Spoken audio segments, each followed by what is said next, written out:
मुद्दा सिर्फ और सिर्फ सियासत के लिए उठाया गया है। बंगाल के ऐसी सोच में कुछ नहीं है, बंगालियों के सोच में ऐसा कुछ नहीं है। बिहार के लोगों के लिए उतना ही प्यार है इनके मन में जितना कि आपके और स्वयं बिहारियों के है। नहीं देखिए पूर्णिमा जी, बहुत दुख की बात है, बहुत चिंता की बात है, और 2021 से ही ऐसा माहौल बन रहा था।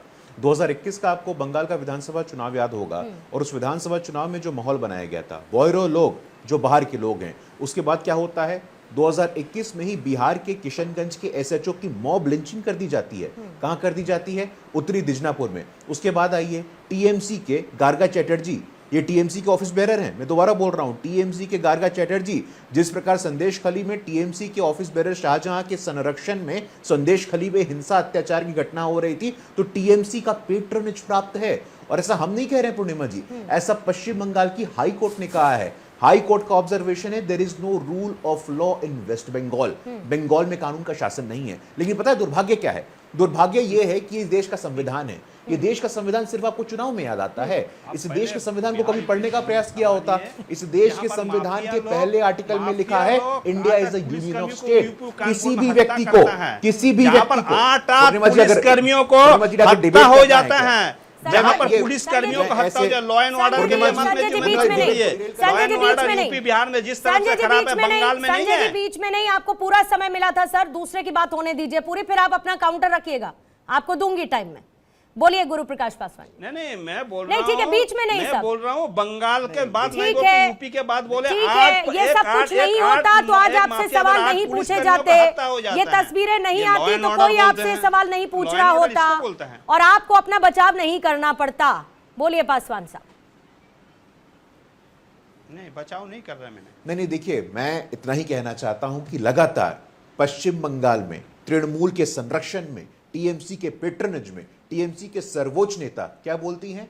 ये बिहार के लोग इन्फिल्ट्रेटर हैं, ये बिहार के लोग गुंडे हैं, ये बिहार के लोग पान आकर के पान खाते और पान थूकते हैं। ये नेता की भाषा होती है क्या? इसमें कोई मर्यादा नहीं होती है क्या? मैं तो ये याद दिलाना चाहता हूं कि ये संविधान का स्मरण करिएगा कम से कम। सिर्फ चुनाव में आपको संविधान याद आता है। इस संविधान का आर्टिकल 1 कहता है, India is a union of state. Bharat की एकता और अखंडता की चिंता करिए आप कम से कम। अब आपको तर्क की बात करनी है, नेता नहीं है, तर्क और तथ्यों के बात वो बंगाल अपना एक संगठन चलाते हैं। आप मत सिखाइए, आप मत सिखाइए, आप मत सिखाइए। यूपी बिहार में सरकार जी, ये तो समझ में आता होगा कि बीच में मत बोलिए। संजय जी, बीच में नहीं बोलने की बात तो समझ में आती होगी, और बार बार बताना मुझे अच्छा नहीं लगेगा। आपका जब मौका आए आप बोलिएगा, लेकिन दूसरे के कहने के बीच में प्लीज मत बोलिए सर, रिक्वेस्ट कर सकती हूं आपसे। पासवान जी 10 सेकंड में अपनी बात को कंप्लीट करना चाहे, फिर बाकी मेहमानों के पास जाऊंगी। नहीं पूर्णिमा जी, ये दुस्साहस की पराकाष्ठा है। ये दुस्साहस की पराकाष्ठा है कि आप वीडियो बनाते हैं और आपके अंदर 1% भी शर्म नहीं है, और वीडियो बना करके उसको पोस्ट करते हैं। ये तभी संभव होता है जब ऐसे अपराधियों को संरक्षण प्राप्त होता है। ये तभी संभव होता है कि पश्चिम बंगाल की तृणमूल कांग्रेस बिहारियों के विरोध में ऐसा माहौल बनाती है। ये तभी संभव होता है कि बिहार के एक थाना के अधिकारी अरविंद कुमार की मॉब लिंचिंग कर दी जाती है, और यहां पे आप भाषण दे रहे हैं। संविधान का सम्मान करिए, देश की एकता और अखंडता का सम्मान करिए। बोहिरो लोग, इसी का परिणाम है ये पूर्णिमा जी। ठीक है, और ये तब किया जाता है जब आप एक बड़ा संदेश बाहर देना चाहते हो, तस्वीरों के माध्यम से एक डर का माहौल आप बनाना चाहते हो। धीरेन्द्र कुमार मुन्ना जी, जल्दी से आपसे सवाल लूंगी, फिर अजय उपाध्याय जी, माफी के लिए देरी चाहूंगी, फिर उसके बाद आपके पास आती हूँ। धीरेन्द्र कुमार मुन्ना जी, ये बिहारियों को लेकर ये किस तरीके की हीन भावना है? हर जगह बिहार के लोगों को लेकर इस तरीके का रवैया अपने आप में आपत्तिजनक है, लेकिन इन कंटिन्यूएशन ये चलता जा रहा है। आप ये देखिए कि साउथ के लोगों को लेकर कभी कोई इस तरीके का बयान नहीं सुना जाएगा, लेकिन हिंदी भाषी बिहार राज्यों के लोगों को लेकर इसी तरीके का व्यवहार, इसी तरीके की सोच, उनको दोयम दर्जे के मानने की मानसिकता, ये कहां कहां कूट कूट कर भरी है। पूर्णिमा जी, सबसे पहले तो जिस तरह से अंकित यादव के साथ में जो घटना घटी है बंगाल में, यह कतई बर्दाश्त के लायक नहीं है। बिहार के लोग मेहनत कश होते हैं, पढ़ने वाले लोग होते हैं, और वो भी कोई बंगाल में मिली नौकरी के लिए एग्जाम देने के लिए नहीं गए।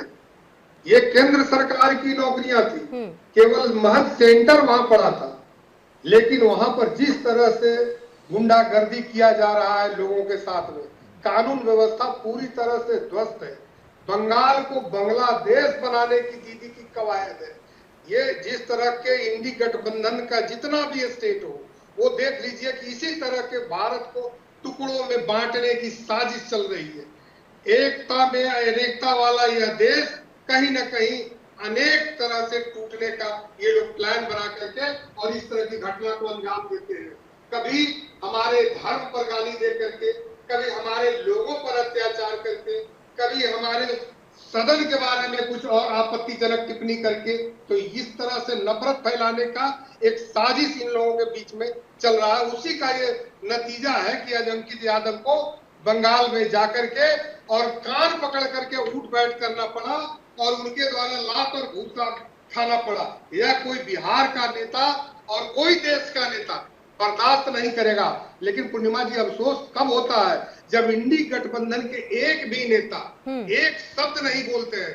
यहाँ तक कि आदरणीय लालू प्रसाद जी और आदरणीय तेजस्वी जी के बहुत ही घनिष्ठ संबंध है, गठबंधन के नाते भी और गठबंधन के बाहर भी, लेकिन बावजूद इसके उन्होंने कुछ भी एक लाइन नहीं बोला, जबकि अंकित यादव सब उनके स्वजातीय है। लेकिन हमारे नेता आदरणीय चिराग पासवान जी स्वयं एक युवा बिहारी है, लेकिन युवा बिहार की चिंता डॉक्टर अजय उपाध्याय, ये सरासर आपको ह्यूमिलिएशन नजर नहीं आती? आप ऐसा सोचिए कि ये जो लड़का यहाँ पर एग्जाम देने के लिए गया, जीवन भर अब इसके मन में डर रहेगा कि मैं अपने राज्य से बाहर निकलूं या ना निकलूं, मैं निकला तो मेरे साथ क्या किया जाएगा।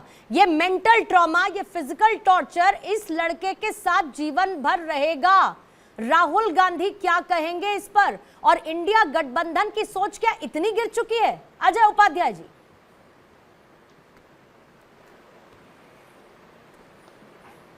पहली बात कि जो भी कट्टरता, नफरत और जिस तरह के माहौल बनाया जा रहा है, उस माहौल का नतीजा ये दिखने को मिला है। बंगाल में जो भी घटना हुई है, दुर्घटना हुई है, ये क्षम्य योग्य नहीं है। जाति, धर्म और क्षेत्र के नाम पे और भाषा के नाम पे जिस तरह नफरत फैलाने का काम जो भी लोग कर रहे हैं, उन पर कड़ी से कड़ी सख्त कार्रवाई सरकारों को करनी चाहिए, चाहे सरकार किसी की भी हो। हमारे नेता और हमारा विचार यही है, हम इसी नफरत के विरुद्ध में पूरे देश में घूम रहे हैं। बात जो लोग ज्ञान अभी यहां दे रहे थे, जरा अपने ज्ञान को और थोड़ा मजबूत कर लेते प्रवचन देने से पहले। राज ठाकरे किस पार्टी में और किसके सहयोगी हैं, बिहारियों के साथ क्या क्या नहीं कहा उन्होंने, गोवा के मुख्यमंत्री कौन है, इसके अलावे डीएनए पर प्रश्न बिहारियों के कौन लगाया था। आज ये लोग यहाँ ज्ञान दे और प्रवचन दे तो मुझे लगता है कि ये अपने आप में जो है विरोधाभासी है। कम से कम अपने गिरेबान में झांकना चाहिए। तीसरी बात, जो भी कार्रवाई हुई है वो नाकामिल है और कार्रवाई, सख्त कार्रवाई उन लोगों पर होनी चाहिए। ये एक इस्लामिक कट्टरवादी संगठनों का ये सोच होता है। जिस तरह से कट्टरवादिता फैल रही है बंगाल में, उस पर रोक लगनी चाहिए। ये बंगलो पंखो जो संगठन है, ये भाषा के नाम पे नफरत फैलाने का काम और क्षेत्र के नाम पे नफरत फैलाने का काम करता है।